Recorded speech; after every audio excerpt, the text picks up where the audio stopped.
나에게 열린 새신자 예배란 초콜릿이다. 달아서. 전달. 나에게 열린 새신자 예배란 받은 하나님의 사랑의 전달입니다. 세상을 명확하게 보는 렌즈입니다. 천국의 오아시스입니다. 2%다. 2% 부족할 땐 열린 새신자 예배. 행복한 놀이터입니다. 제가 마음껏 웃을 수 있고 끼놓아도 주님이 다 이해해 주시니까요. 회복이다. 희망이다. 여름입니다.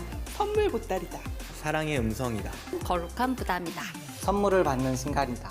사랑입니다. 가슴 벅참입니다. 주님이 제게 주신 선물입니다. 사도행전 29장입니다. 나에게 열린 새신자 예배는 전도의 최전선에 있는 돌격대이다. 마지막 때를 준비하는 예배의 통로입니다.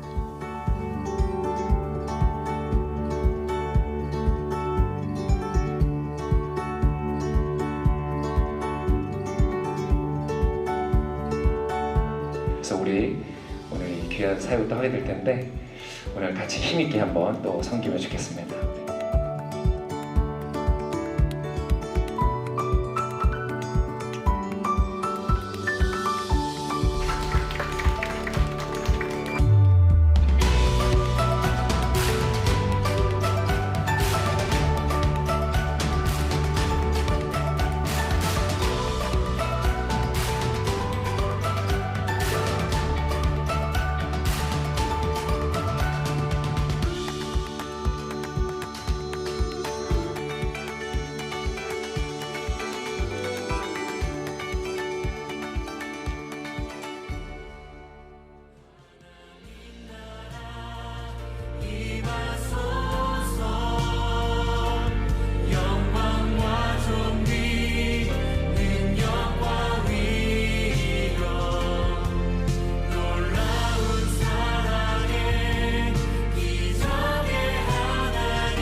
하나님의 일하심을 보려면 하나님께서 일하고 계신 곳으로 가면 됩니다.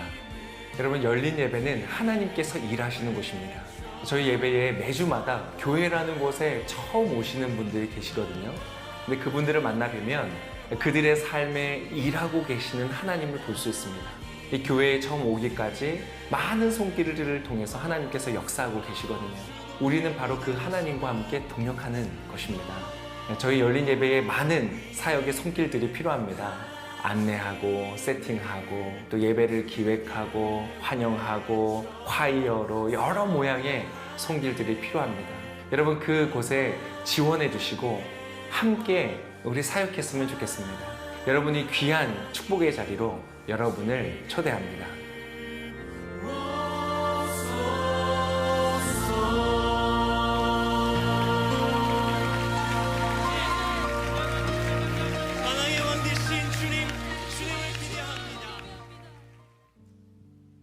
네, 할렐루야. 네, 우리 하나님께 박수로 영광 올려드리겠습니다. 네.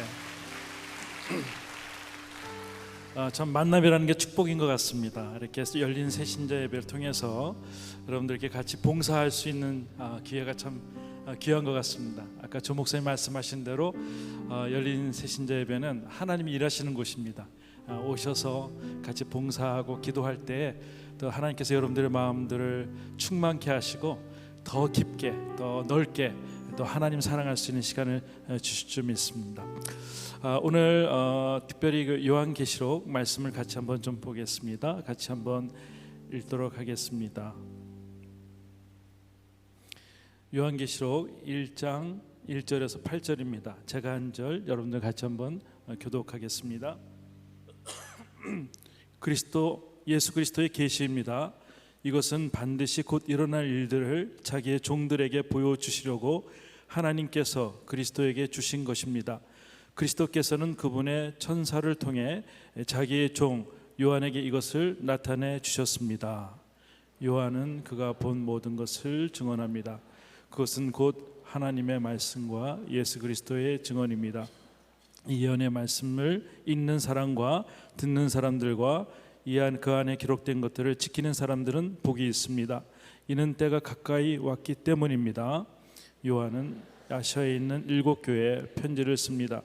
지금도 계시고 전에도 계셨고 앞으로 오실 분과 그분의 보좌 앞에 있는 7병과 충성된 증인이시며 죽은 사람들 가운데서 처음 나시고 땅의 왕들을 다스리는 분이신 예수 그리스도의 은혜와 평강이 여러분의 있기를 빕니다. 우리를 사랑하시고 그분의 피로 우리가 죄에서 우리를 해방시키려 주시는 분, 우리를 그분의 아버지 하나님을 위해 나라와 제사장들로 삼아 주신 분께 영광과 능력이 세세무궁토록 있기를 빕니다. 아멘. 보십시오, 그분이 구름을 타고 오십니다. 각 사람의 눈이 그분을 볼 것이며 그분을 찔렀던 사람들도 볼 것이며 땅의 모든 민족이 그분을 인해 통곡할 것입니다.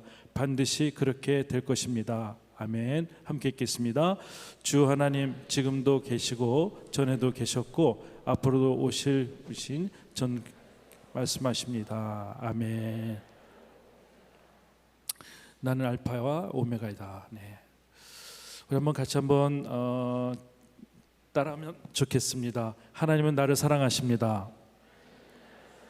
나는 그분을 사랑 안에 있습니다.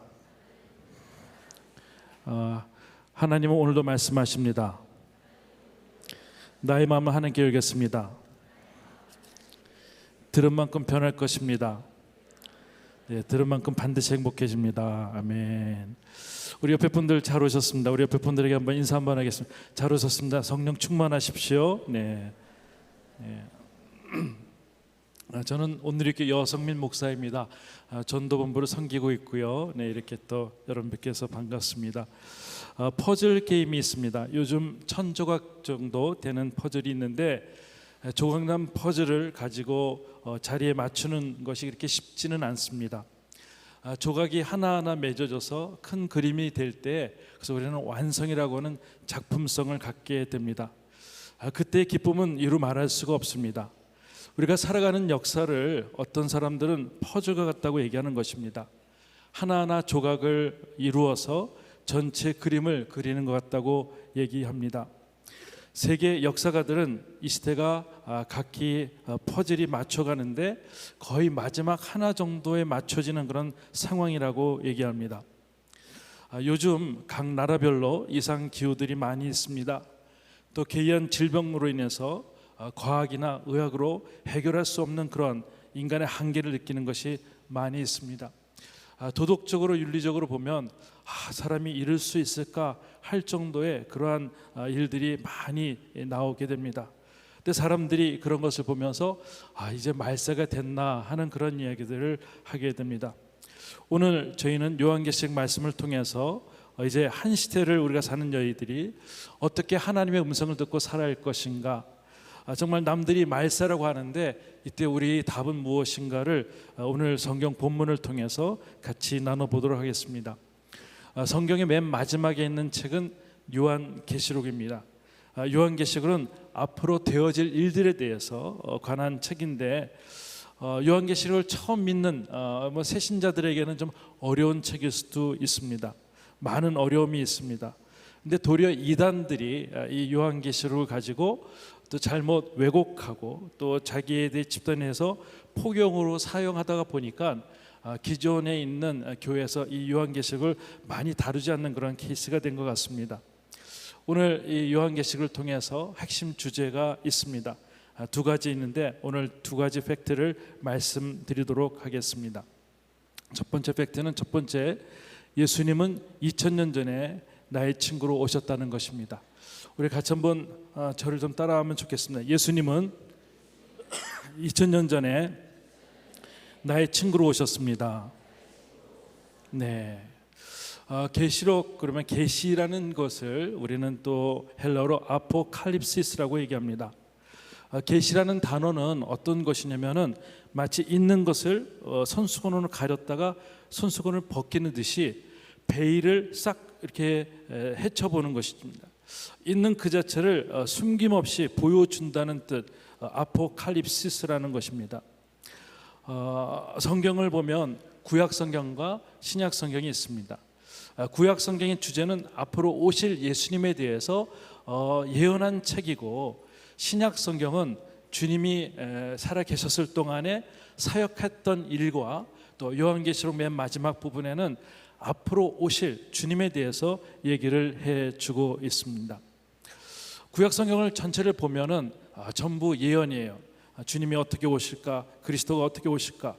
이사야 7장 14절에 또 이사야 9장 6절에 또 스가랴 9장에 또 시편 22편부터 쭉 보면은 예수님이 어떻게 오실까, 어떤 모습으로 오실까 되는 것입니다.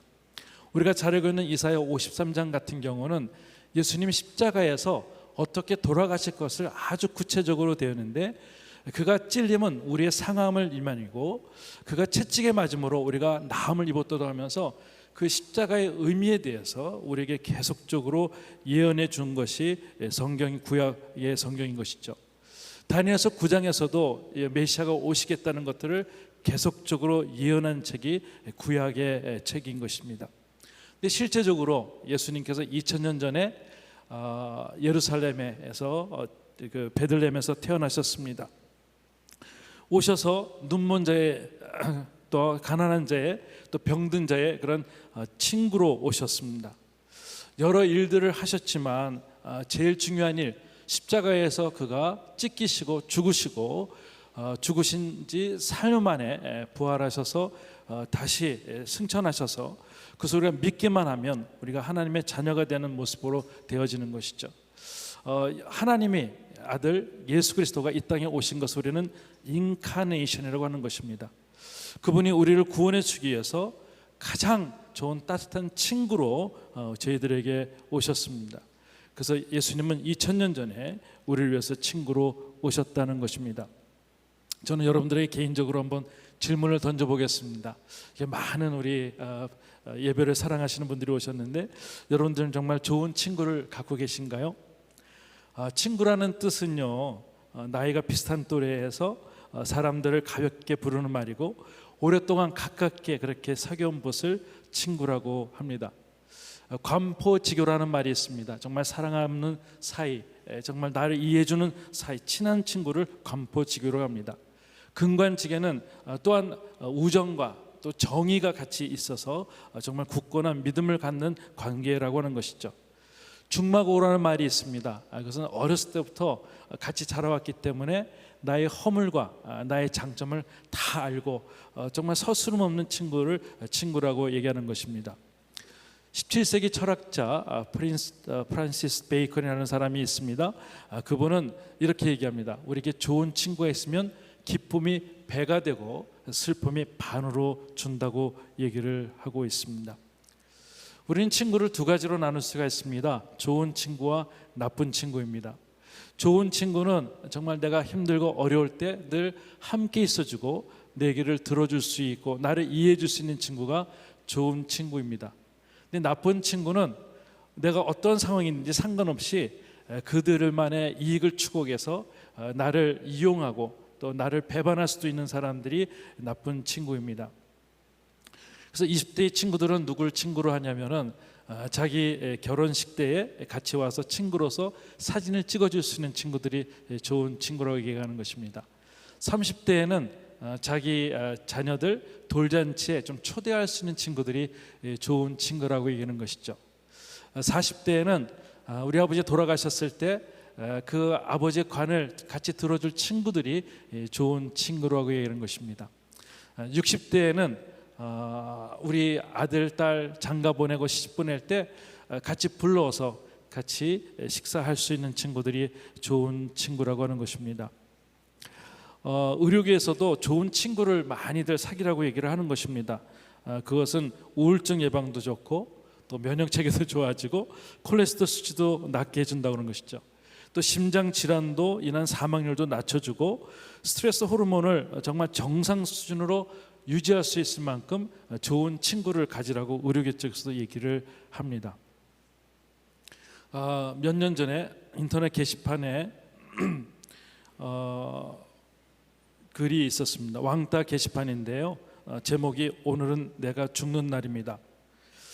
체육 시간에도 혼자 나가고 밥도 혼자 먹고 있는 듯 없는 듯 그렇게 생활해 보신 분이 혹시 있으면 손 들어 보세요.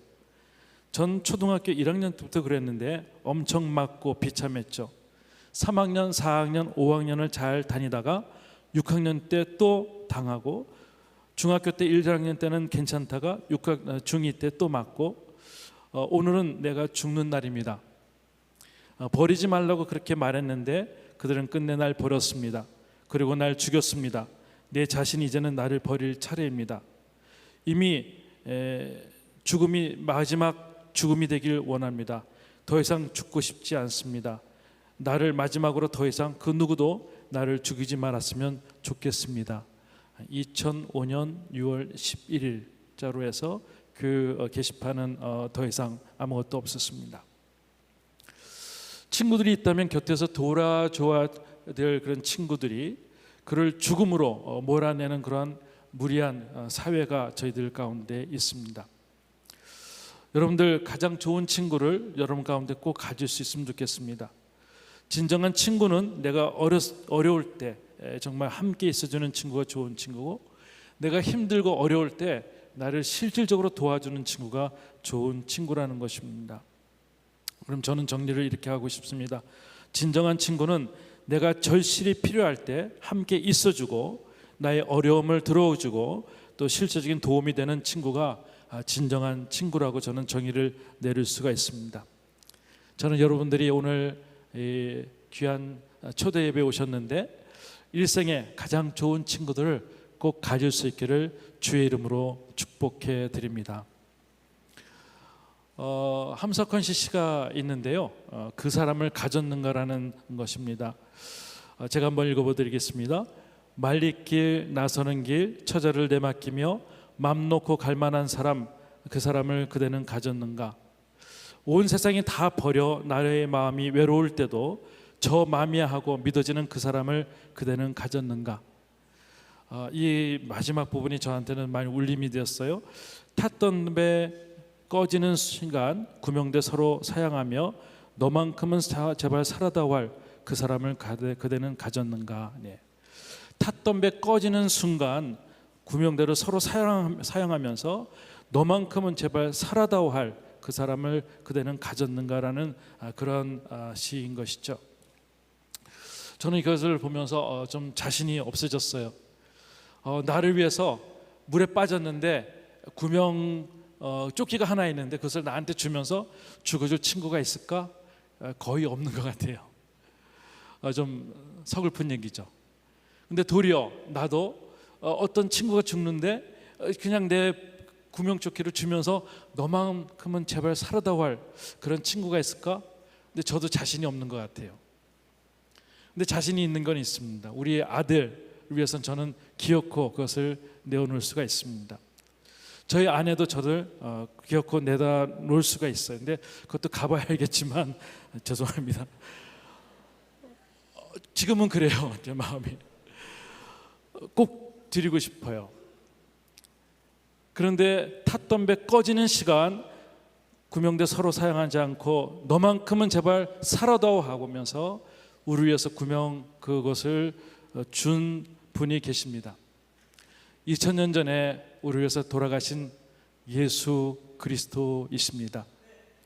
그분은 우리 위해서 십자가에서 못을 박히면서 저들의 죄를 다 사해달라고 하면서 우리 것을 구원해 주신 분, 그분이 바로 예수 그리스도이십니다. 길이시며 진리가 되시며 우리가 그분을 믿을 때 우리가 그분의 자녀가 되는 것을 위해서 그분의 몸을 다 불살라서 십자가에서 모든 피를 다 쏟으신 분이 우리 주님이십니다. 그분은 요한복음 15장 13절에 이렇게 말씀하고 있어요. 사람이 자기 친구를 위해서 목숨을 내놓는 것보다 더 큰 사랑이 없다. 예수님이 하신 말씀입니다. 사람이 자기 친구를 위해서 목숨을 내놓는 것보다 더 큰 사랑이 없다 하시면서 본인이 그렇게 죽음으로 뛰어드셨습니다. 그리고 그분은 마태복음 11장 28절에서 30절까지 이렇게 우리를 초청하고 계십니다. 수고하고 무거운 짐을 진 사람들은 다 내게로 오라. 내가 너희를 쉬게 할 것이다. 나는 마음이 온유하고 겸손하니 너의 멍에를 메고 내게서 배우라. 그러면 너의 영혼이 쉼을 얻을 것이다. 나의 멍에는 맥이 쉽고 내 짐은 가볍다 하면서 그 사랑하는 우리 주님께서 우리를 초청하고 계십니다. 그분이 우리에게 이렇게 말씀하십니다. 이 말씀을 통해서 정말 친구를 통해서 정말 모든 것을 우리를 아껴주시면서 이제는 너희를 종으로 대하지 않겠다. 너희를 친구로 내가 부르겠다고 하시면서 우리에게 가장 좋은 친구로 말씀해 주셨습니다. 그래서 찬송가에 보면은 죄짐 맡은 우리 구주 어찌 나의 좋은 친구인지 걱정 근심 모든 염려 우리 주께 맡기세 하는 그 찬양이 우리의 가슴에 있습니다. 오늘 열린 예배 오신 여러분들 오신 것이 스스로 오신 것이 아닙니다. 하나님의 인도하심 분명히 있습니다. 우리는 우연히 왔다고 생각하지만 하나님의 섭리였고 하나님의 계획이셨습니다. 그래서 가장 좋은 친구를 오늘 소개받기 위해서 오늘 이 자리에 하나님께서 계획해 주셔서 오신 잔치인 줄 믿습니다. 저는 그 예수님을 여러분들의 친구로 소개해드리고 싶습니다.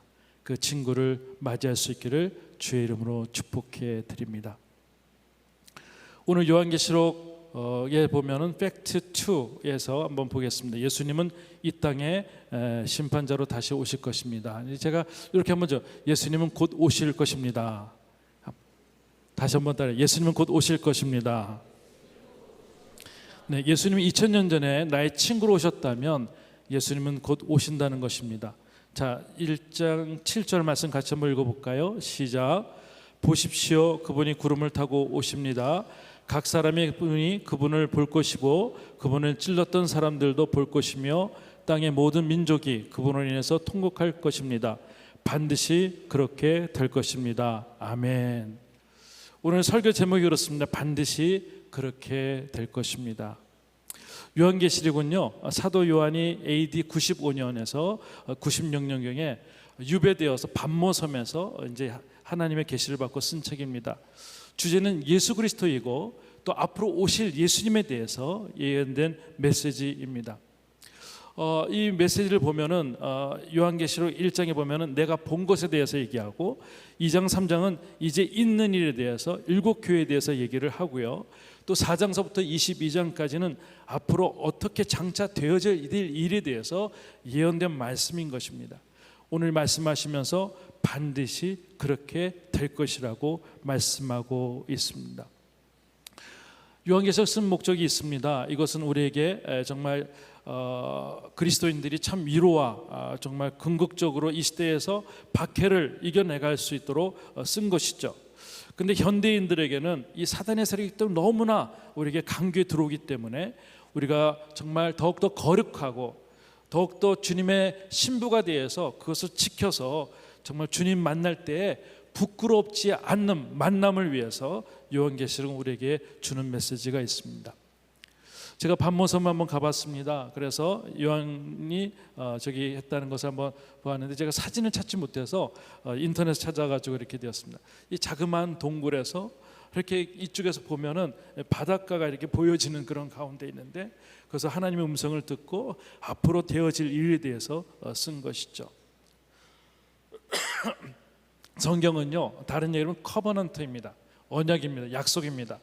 그래서 구약 시대부터 약속된 것이 이루어져서 예수님이 오셨고 또 신약 시대 때 약속된 것이 앞으로 곧 오실 예수님에 대해서 얘기를 한다는 것입니다. 우리는 예수님의 그 시대 가운데 그 시간 가운데 살고 있습니다. 우리가 AD 2023년 그러면 AD는 라틴어로 아노 도미니, 그래서 예수님 오시기 이전, 주님 오시기 이후라고 하는 것이죠. BC는 Before Christ, 그래서 예수님 오신 이전의 세상, 우리가 그 가운데서 쭉 히스토리를 좀 살고 있습니다.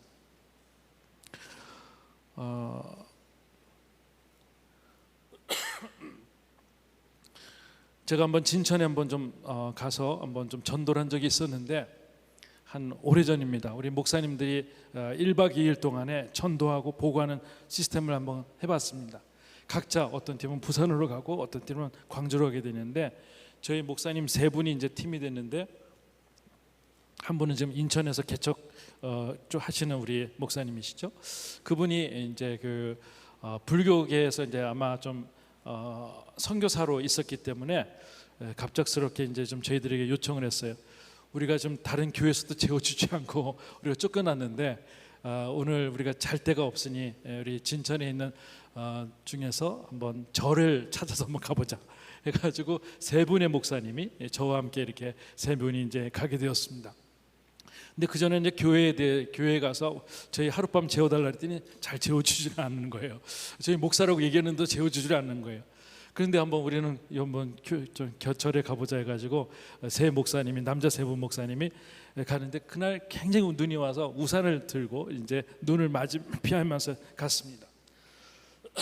물어보러 갔는데 그 절에 하룻밤 자려고 이제 들어갔는데 거기가 여자 스님들만 있는 비구니였어요.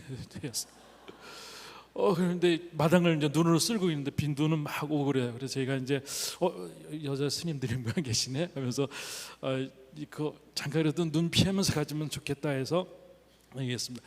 저희들이 서울에서 왔는데 잠깐 들어가서 담소나 나누고 들어가면 되겠습니까? 했더니 들어오시라고 해서 저희 3 목사님이 그 절 안에 들어갔습니다. 들어갔는데 그분이 이제 그 주지승이신가 봐요. 이렇게 저희들에게 이제 보면서 멀끔하게 생긴 3분이 비구니들만 계신데 오니까는 참 이상했나 봐요. 어디서 오셨습니까? 다시 서울에서 왔습니다. 어떤 일 하시는지요? 그래서 저희가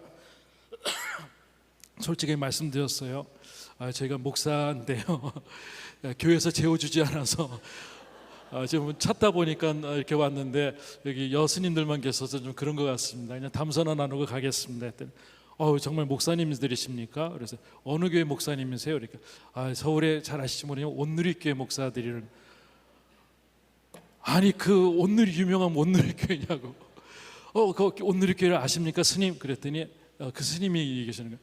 지금 이 절이 너무 부흥이 안 돼서 그 인터넷으로 벤치마킹을 하고 있는 교회가 온누리교회인데 온누리교회 목사님 왔다는 건 정말 할렐루야라는 것이죠.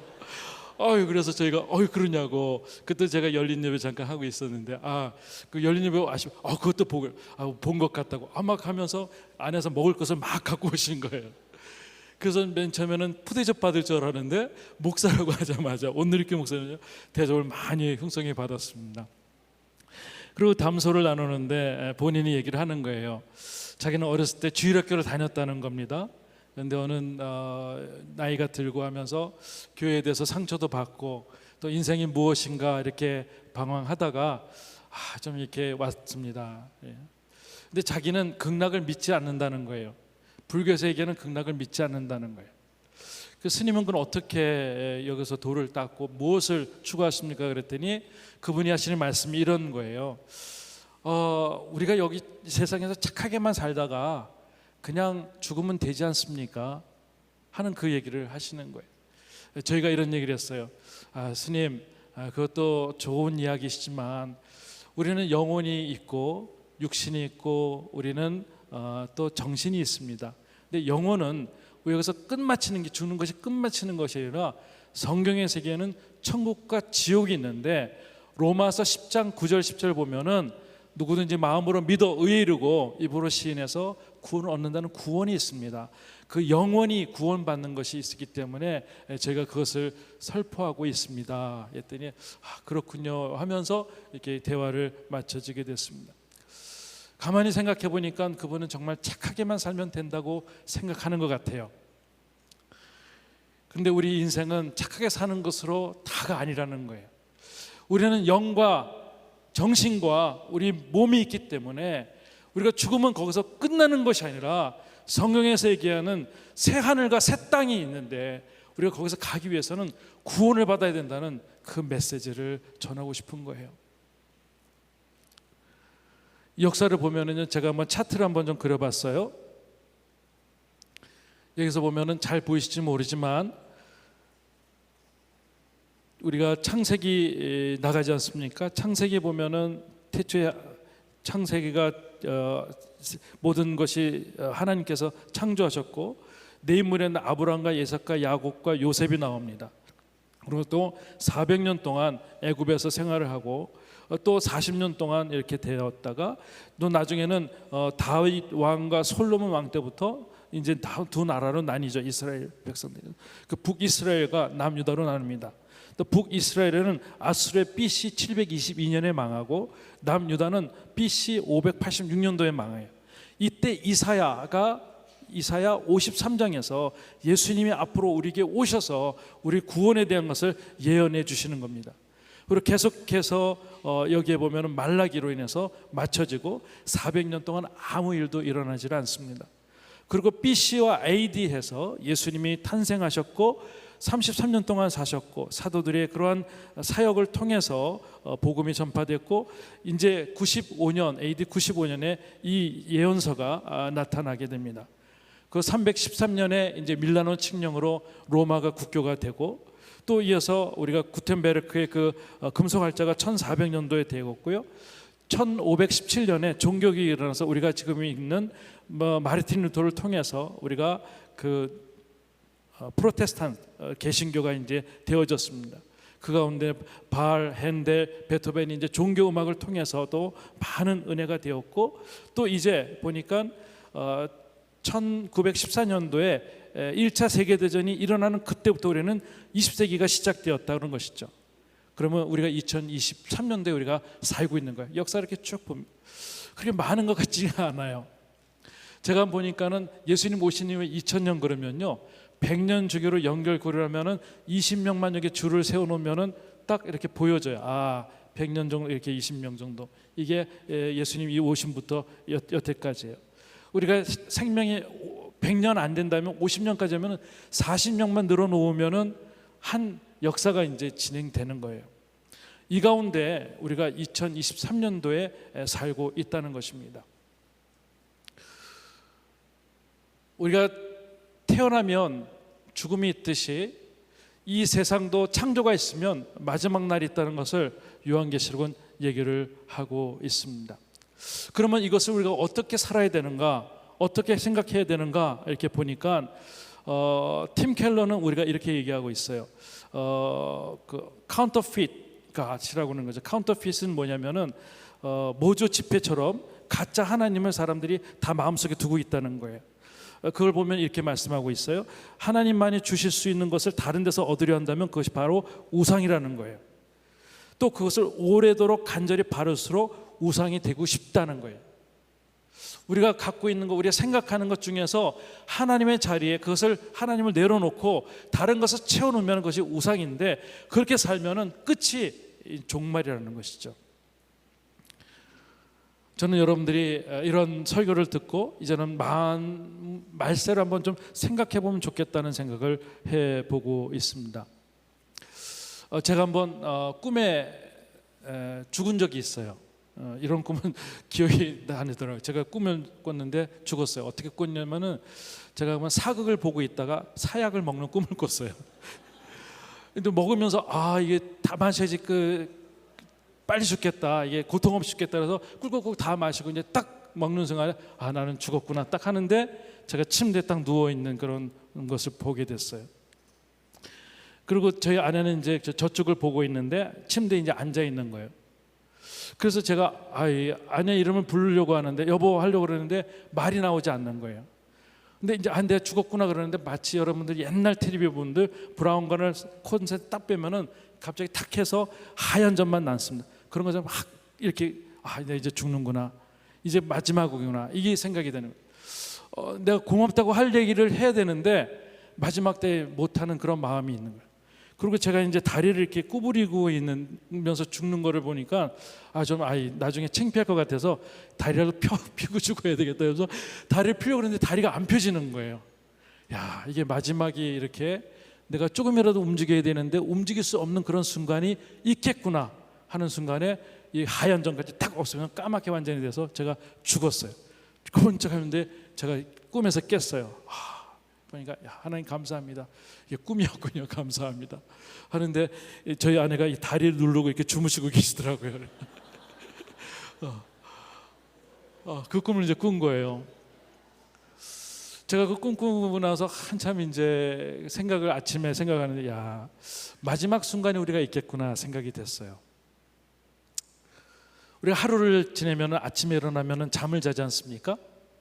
그러면 잠을 자면은 그건 어떤 거냐면은 우리가 천국에 가는 것을 준비하는 것 같아요.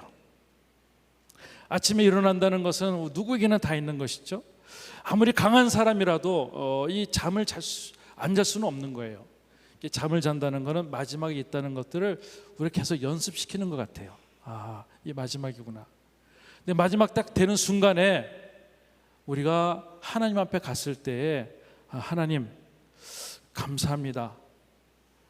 나는 아무것도 할 수 없었는데 예수님 때문에 내가 복음을 듣게 하셔서 이곳에 있게 하셔서 감사합니다. 그런 고백이 있으면 저와 여러분들의 인생은 성공한 거라고 저는 믿습니다. 아침이 있으면 저녁에 모든 사람들에게 있듯이 탄생이 있으면 끝이 있다는 것입니다. 봄이 있으면 겨울이 있다는 것이고요. 또 우주의 창조가 날이 있으면 심판의 날이 있다는 것을 성경은 얘기해 주는 것이 요한계시록인 것이죠. 고린도서 6장 2절에 이렇게 말씀하고 있어요. 내가 은혜 베풀 만한 때에 내 말을 들었고 구원의 날에 너를 도왔다고 말씀하셨기 때문입니다. 보십시오. 지금은 은혜 받을 만한 때요. 지금은 구원의 날입니다. 아멘. 하나님께서 우리에게 기회를 주셔서 이 미리 이것을 알게 하시고 우리에게 구원을 받을 수 있게 하는 것, 또 주님께서 우리에게 축복 주는 건 주 예수를 믿을 때 너와 내 집이 구원 얻는 그 역사를 주시기 위해서 우리 생명을 계속적으로 연장시키는 줄 믿습니다. 저 여러분들이 이제는 끝이 있는 것을 알게 됐어요. 그럼 우리가 어떻게 생활해야 되는가? 아침에 일어날 때 여러분들 감사로 시작할 수 있기를 주의 이름으로 축복합니다. 생명이 있음을 감사하고요, 눈이 떠짐을 감사하고요, 또 손가락이 움직이지는 감사하십시오. 그리고 내가 오늘 걸을 수 있다는 거 감사하시고요, 내가 갈 수 있는 직장이 있다는 거 감사하고, 아직 직장이 없으신 분들은 미리 내가 하나님께 주셔서 그런 길들을 가십니다. 내가 병들어 있으면 하나님께서 이 모든 병들을 고칠 수 있다는 것을 미리 감사하면서 하나님을 인정하는 것, 하나님의 창조 질서에 나를 눈동자가 지켜주시는 것을 내가 바라보고 그분을 인정하고 찬양하는 것이 우리가 해야 될 줄 믿습니다. 하나님과 더욱더 친밀해지는 것이고요, 이럴 때 하나님께서 우리를 축복해 주시고 그날 되면 잘했다 칭찬해 주시고 그래 잘 들어왔어 하는 그런 모습으로 우리를 안아주실 줄 믿습니다. 저는 오늘 여러분들에게 축복합니다. 오늘 좀 제가 여러분들이 이런 시간을 좀 가졌으면 좋겠습니다. 눈 한번 좀 감아봤으면 좋겠습니다. 예배는 잘 참석하셨는데 내가 오늘 죽으면 내가 천국 갈 수 있을까? 여러분들 말세는 두 가지, 우주적인 말세가 있고요, 하나는 개인적인 말세가 있어요. 어떤 사람들은 50년, 40년, 30년, 20년, 10년, 우리는 대충은 알고 있어요.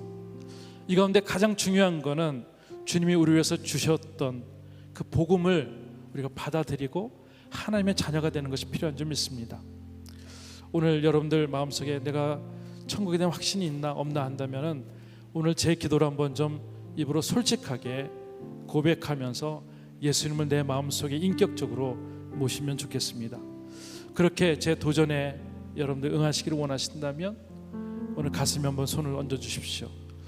오늘 우리는 영적인 존재이기 때문에 오늘 이 기도를 할 때에 하나님께서 여러분들 붙들어 주시고 여러분들에게 큰 은혜를 줄 줄 믿습니다. 이전에 영접하신 분들은, 확신 있으신 분들은 안 오셔도 됩니다. 네. 죄송하지만 그분들은 잠깐만 눈을 감으시고 자리에 좀 용기 있게만 일어나십시오. 제가 기도해 드리겠습니다. 네, 감사합니다. 일어나시면 좋겠습니다. 네. 그리고 제가 기도하겠습니다. 네. 오늘 내가 예수님을 영접하기를 원하는 분, 내일 평생에 이것은 꼭 했어야 되는데 내가 그동안 미루었다면 오늘 내가 오는 시간에 내가 한번 예수님을 마치 결혼식을 하듯이 내가 영접하길 원합니다. 하나님, 이것부터 내가 해결하길 원합니다. 하나님, 이것이 해결되지 않아서 내 삶이 꼬여 있었고 내가 하나님 안개가 있듯이 내가 먹먹한 삶을 살았습니다. 하나님 내 마음에 오시옵소서 하시는 그런 초청하시는 분들이 있다면 오늘 그 자리에 좀 일어나시면 좋겠습니다. 용기 있게. 네, 감사합니다. 감사합니다. 네, 오늘 기회 하나님 주신 기회인 줄 믿습니다. 여러분들 구원 받을 때 저와 내 집에 구원 얻는다는 그 역사를 하나님께서 여러분들 주실 줄 믿습니다. 제 기도를 한번 따라하면 좋겠습니다. 하나님 아버지, 감사합니다. 이 시간에 나의 마음의 문을 열고 예수님을 나의 구주로, 나의 하나님으로 모시고 싶습니다. 내 마음에 오셔서 나의 구세주가 되어 주십시오. 내 마음에 오심을 감사합니다. 자리에 앉아주시면 좋겠습니다. 제가 기도하겠습니다. 하나님 아버지, 오늘 이 시간에 로마서 10장 9절 10절에 있는 말씀대로 누구든지 마음으로 믿어 의에 이르고 입으로 시인해서 구원을 얻는다는 그 말씀에 약속해서 오늘 진정으로 예수님을 마음속에 모신 이분들에게, 입을 열어 고백한 이분들에게 함께 하셔서 감사합니다. 이제 구원의 확신을 가지고 매일매일 하나님 영생하는 삶, 또 주님과 더불어 친밀한 삶을 매일매일 살아갈 수 있도록 도와주시어서 우리가 주님 만날 때 잘했다 칭찬받는 저희들 다 될 수 있도록 도와주시옵소서. 또 한 가지 축복은 하나님 주 예수를 믿을 때 너와 내 집이 구원 얻는다는 했는데 그 역사가 우리 가정에 임할 수 있도록 도와주시옵소서. 예수님의 이름으로 축복하며 기도합니다.